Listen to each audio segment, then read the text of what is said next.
Escola Bíblica está de novo consigo, abrimos mais um episódio porque queremos muito estudar a Palavra de Deus consigo. De alguma forma, com a Escola Bíblica nós podemos tirar apontamentos e, acima de tudo, deixamos que a Bíblia fale ao nosso coração. É com este propósito que estamos diariamente no canal Hope Channel e também na Rádio RCS, para que você possa, connosco, abrir a sua Bíblia e poder assim aprender mais sobre Jesus. Convido sempre o pastor Pedro Esteves a estar comigo na Escola Bíblica, porque torna-se uma conversa agradável e permite que os dois possamos encontrar alguns pontos centrais, fundamentais, para que você, no fundo, capte essas ideias e também possa explorar essas ideias através do estudo que você faz da Palavra de Deus.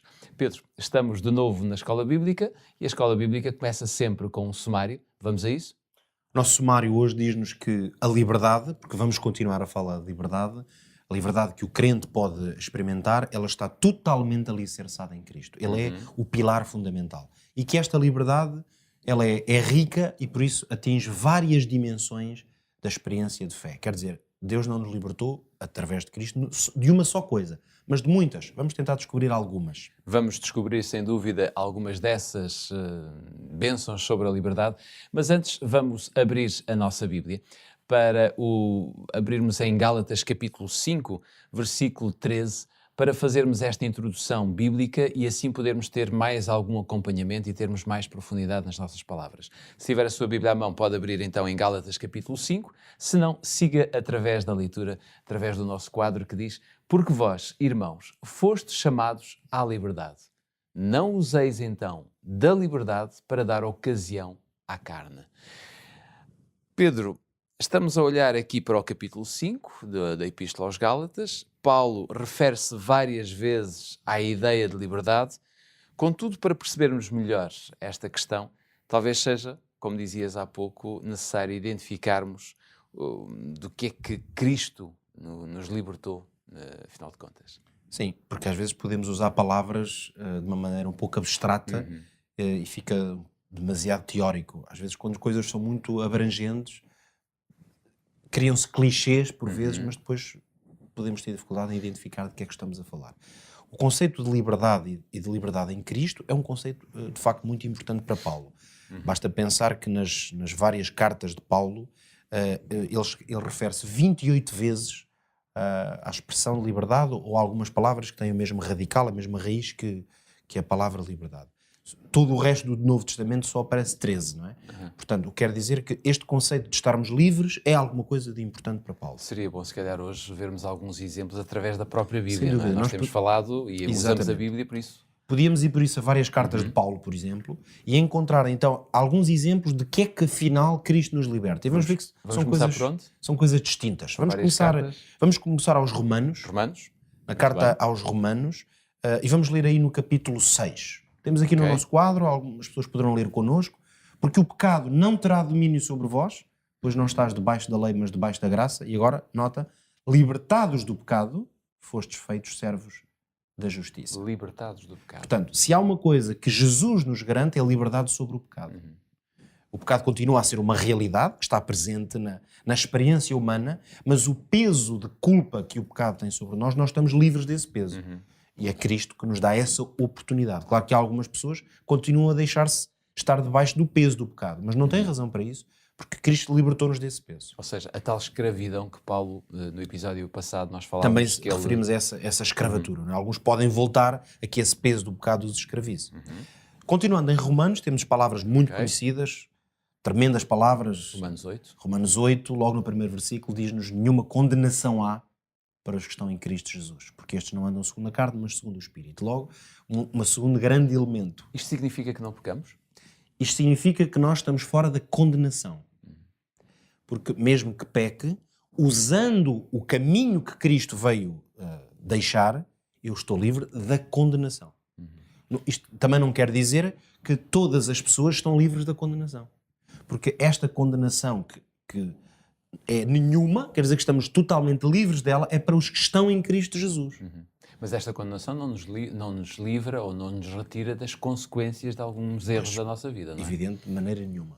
mas retira-nos a condenação que nos conduziria forçosamente à morte eterna, ao que o Apocalipse chama a segunda morte. Nós estamos livres dessa condenação eterna se nos mantivermos ou estivermos em Cristo. Portanto, temos já a liberdade do pecado, a liberdade da condenação, que é uma consequência. Agora, indo a Gálatas. Há um capítulo que já estudámos, que foi o 4, nós aí no versículo 8 diz o apóstolo que quando não conhecieis a Deus, servíeis aos que por natureza não são deuses. Isto quer dizer que, através da ação de Cristo, nós estamos livres de quê? De servir outros deuses. Ou seja, o homem tem sempre uma faceta em si, que já vem com ele, que é a parte espiritual. E para alimentarmos essa parte espiritual, se não for Deus, vamos colocar outros deuses. Outros deuses forçosamente vão alimentar.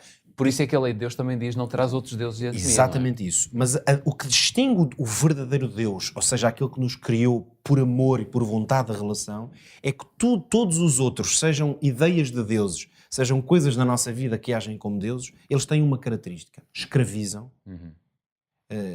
não nos libertam, encerram, tornam as pessoas dependentes. As pessoas, podemos ser nós também. Mas uma relação sadia com Deus através de Cristo, o que ela vai fazer sempre é retirar-nos da servidão. Deus não se coloca como alguém que está ali para nos apezinhar. Não nos escraviza, mas liberta-nos. Liberta-nos. E finalmente, vamos ler ainda Hebreus. E agora vamos ao capítulo 2 de Hebreus. E vemos que o apóstolo diz o seguinte. Também ele, falando de Jesus Cristo, participou das mesmas coisas para que pela morte, ele, a de Jesus Cristo, aniquilasse o que tinha o império da morte, isto é, o diabo, e livrasse todos os que, com medo da morte, estavam por toda a vida sujeitos à servidão. Ele não elimina só a morte, mas vai também eliminar o autor da morte. Não é? O autor da morte. A seu Então, tempo. em Cristo Jesus, estamos livres, mais uma vez, daquilo que é uma servidão, porque tudo isto são formas diferentes de estarmos escravizados, mas agora é escravos da morte. A morte de Cristo aniquilou o império da morte. Esse império da morte estava nas mãos do seu imperador, que é o diabo. Ou seja, a morte tinha um poder sobre o homem, do qual o homem não podia sair por si. Não, por si mesmo não escapava desse E para poder. além de Deus ter eliminado o poder da morte, eliminou também o poder do dono da morte. Portanto, ele está automaticamente condenado à morte. Não é? Isto significa que nós podemos viver nesta maravilha de, ainda que tenhamos que enfrentar morte aqui, do nosso corpo, do nosso ser, neste caso, mas a verdade é que está-nos assegurada a vitória final sobre a morte e o seu grande poder. E, portanto, mais um exemplo de uma liberdade que é uma liberdade futura, escatológica, que vai se manifestar quando Deus puser um fim à história desta terra, mas é uma liberdade que nos permite agora viver num outro espírito, numa outra dinâmica, porque sabemos que em Cristo, se confiarmos nos méritos que vêm da sua morte, não precisamos estar atormentados se vamos para o inferno ou se não vamos. Estamos seguros de que a morte vai ser destruída. E dessa liberdade, Paulo não se inibiu de falar diversas vezes. Ele falou, já aqui nos referimos a isso, é um tema central, precisamente porque estas são experiências que o crente tem que afetam a sua vida diária. Porque é muito diferente eu andar com Deus com medo da morte ou andar com Deus sabendo que a morte está condenada à derrota. E, portanto, hoje o que nós temos que perceber em termos para a nossa vida real é que a liberdade está alicerçada no relacionamento com Cristo. Isto não são coisas meramente abstratas, teóricas, que se leem. Não, eu tenho que caminhar diariamente com Cristo para me apoderar destas experiências, e algumas, como vimos, mesmo que até só se venham a manifestar totalmente no futuro, eu já vivo debaixo da influência dessa liberdade que me está garantida. Ou seja, temos 1 minuto para aprender a fazer, ou seja, a colocar isto em prática. E em prática eu hoje proponho um pequeno exercício, vamos dizer assim. Quem nos vê e ouve, proponho o seguinte, que tentemos decorar durante o dia de hoje, quem sabe ir repetindo algumas vezes, porque são palavras fáceis de decorar, o texto que já lemos aqui logo no princípio, Gálatas no capítulo 5. O textozinho, eu vou relembrar, diz, fostes chamados à liberdade. Talvez hoje pudéssemos repetir várias vezes esta ideia, lembrar-nos que em Cristo fomos chamados à liberdade. E talvez, quem sabe, pudéssemos orar e pedir a Deus que nos ajudasse a experimentar esta liberdade no nosso dia-a-dia.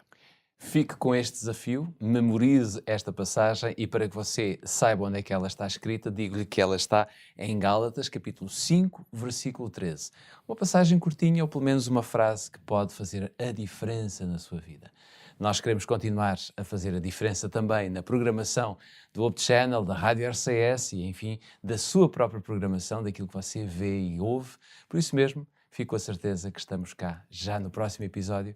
Nós estamos cá diariamente para lhe fazer companhia. Fique bem, tenha um ótimo dia com Jesus.